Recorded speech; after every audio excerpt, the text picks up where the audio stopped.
भाइयों से मौत का धोखा। मोहब्बत की रोशनी से सीधा कुएं के अंधेरों में गिरा, अकेला, बेसहारा, मरने के लिए छोड़ दिया गया एक नबी। हमने देखा कैसे हसद ने हजरत यूसुफ अलैहिस्सलाम के भाइयों को इतना बड़ा गुनाह करने पर मजबूर कर दिया। क्या हुआ उसके साथ जिसने उसे फलस्तीन के अंधेरों से मिस्र के तख्त तक पहुंचा दिया।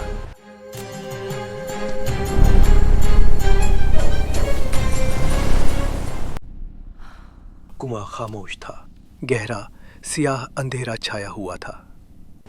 ठंडी पथरीली दीवारें हर तरफ से उसे घेरे हुए थीं। नौजवान यूसुफ अलैहिस्सलाम कुएं की तह में बैठा था, कपड़े पानी से तर, जिस्म सर्दी से कांपता हुआ। ऊपर सिर्फ आसमान का एक नन्हा सा दायरा दिखाई दे रहा था। सहरा पर रात उतर रही थी और तारीकी की चादर में सितारे एक एक करके नमूदार हो रहे थे। नीचे गहरा सन्नाटा था, मगर उस सन्नाटे में भी वो अब तक आवाजें सुन सकता था। दूर होती कदमों की चाप। उसी लम्हे, उस मुकम्मल तारीकी में, उस नाउम्मीदी के गहरे गड्ढे में अल्लाह सुब्हानहू व तआला ने यूसुफ अलैहिस्सलाम के दिल से कलाम किया। कुरान मजीद इस राज को सूरह यूसुफ की आयत 15 में आश्कार करता है। अंधेरे में उम्मीद की एक सरगोशी, एक इलाही वादा।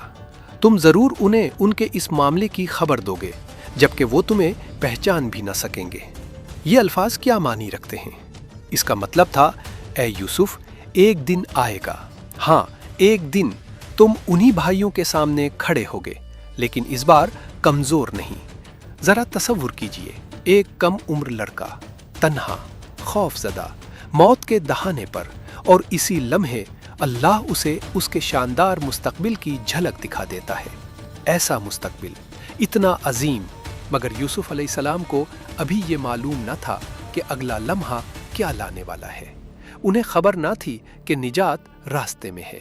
उन्हें मालूम न था कि ये कुआं, ये पत्थरों की कैद असल में एक दरवाज़ा है, एक खुफिया दरवाज़ा, मिस्र की तरफ, इक़्तिदार की तरफ, और उस तकदीर की तरफ जो तारीख का रुख बदल देने वाली थी। अब सुनिए आगे क्या हुआ।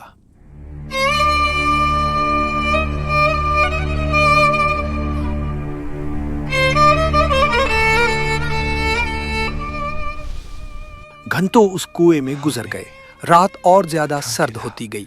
यूसुफ अलैहिस्सलाम की आवाज पुकारने, दुआ करने और रोने से बैठ चुकी थी। ऊपर सहरा खाली था, खामोश, हवा और रेत के सिवा कुछ न था। लेकिन फिर जैसे ही फजर तुलू होने लगी, कुछ बदल गया। दूर कहीं इब्तदा में बमुश्किल सुनाई देने वाली, फिर आहिस्ता आहिस्ता वाज़ेह होती हुई घंटियों की आवाज, ऊँटों की घंटियाँ, सहरा उबूर करते काफिले की पहचानी जाने वाली आवाज। ये कोई आम काफिला नहीं था, ये मदियन से आने वाला एक तिजारती काफिला था जो कदीम रास्ते से मिस्र की तरफ जा रहा था। दर्जनों ऊँट सामान से लदे हुए, मसाले, कपड़े, मिट्टी के बर्तन, ताजिर जो फिरौनों के बाजारों में किस्मत आजमाने जा रहे थे। काफिले के सरदार ने हाथ उठाया। वो कुएं के करीब रुक गए। यहीं रुकते, ऊँटों को पानी पिलाओ, पानी के थैले भर दो। एक आदमी पानी भरने वाला अपनी बाल्टी और रस्सी उठाकर कुएं की तरफ बढ़ा। उसने अंधेरे में झांका और बाल्टी गहराई में फेंक दी। रस्सी खुलती चली गई। नीचे कहीं दूर बाल्टी के पानी में गिरने की आवाज आई। वो इंतजार करता रहा, फिर खींचना शुरू किया। हाथ दर हाथ रस्सी ऊपर आने लगी, मामूल से ज्यादा भारी, बहुत। ये क्या है? कुछ बाल्टी में फंस गया है। मेरी मदद करो, खींचो। एक और आदमी दौड़ कर आया। दोनों ने मिलकर पूरी ताकत से रस्सी ऊपर खींची। बाल्टी कुएं के किनारे पर जाहिर हुई और उससे लिपटा हुआ था। बुशरिया, यो तो एक लड़का है। कुरान इस लम्हे को आयत 19 में यूं बयान करता है, बुशरिया, अरबी लफ्ज हैरत अंगेज खबर के लिए, गैर मुतवक्के खजाने के लिए। दूसरे आदमी भी दौड़ आए। उन्होंने यूसुफ अलैहिस्सलाम को कुएं से बाहर निकाला। वो जमीन पर गिर पड़े, हाँपते हुए, कांपते हुए, नीम बेहोश। ताजिर उसे देखते रह गए। उसकी बिखरी हुई हालत के बावजूद, फटे और मैले कपड़ों के बावजूद वो समझ गए یہ کوئی عام بچہ نہیں تھا، اس کے خود و خال، اس کی شان، یہ کسی معزز خاندان کا لڑکا تھا۔ یہ لڑکا قیمتی ہے۔ اگر ہم اسے اس کے گھر والوں کو لوٹا دیں تو شاید وہ ہمیں انعام دیں، لیکن اگر ہم اسے مصر میں بیچ دیں، اس جیسا لڑکا، امیر لوگ تو اس کے لیے خزانہ دے دیں گے۔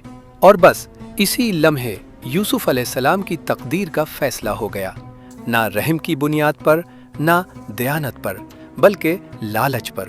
قرآن ہمیں بتاتا ہے کہ انہوں نے اسے سامان تجارت بنا کر چھپا لیا، انہوں نے اسے اپنے مال میں مخفی کر دیا، دوسرے مسافروں سے راز میں رکھا، اسے اپنی ملکیت قرار دیا اور طے کر لیا کہ مصر پہنچ کر اسے غلام بنا کر بیچ دیں گے۔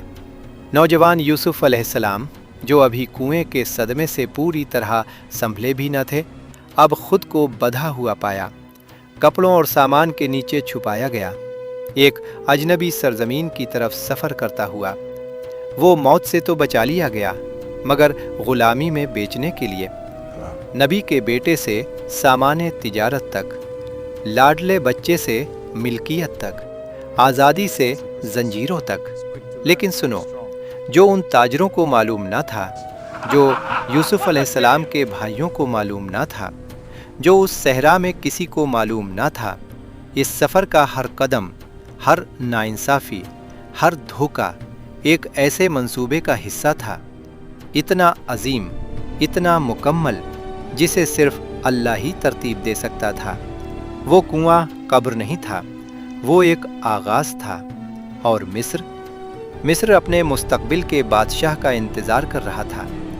دھن گزر کو چیرتا ہوا آگے بڑھتا رہا، ریت کے ٹیلے سنہری سمندر کی موجوں کی طرح اٹھتے اور گرتے، دن میں سورج بے رحمی سے تپتا، رات کو سردی ہڈیوں میں اتر جاتی، اور پھر افق پر کچھ ظاہر ہوا، نیل، شہر، سنگ عظیم کی عمارتیں، مندر، محلات، بازار، جہاں ہزاروں لوگ گونج رہے تھے، مصالحوں، لوبان اور بھنے ہوئے گوشت کی خوشبو، ایک ایسی زبان کی آوازیں جو یوسف علیہ السلام نے پہلے کبھی نہ سنی تھیں۔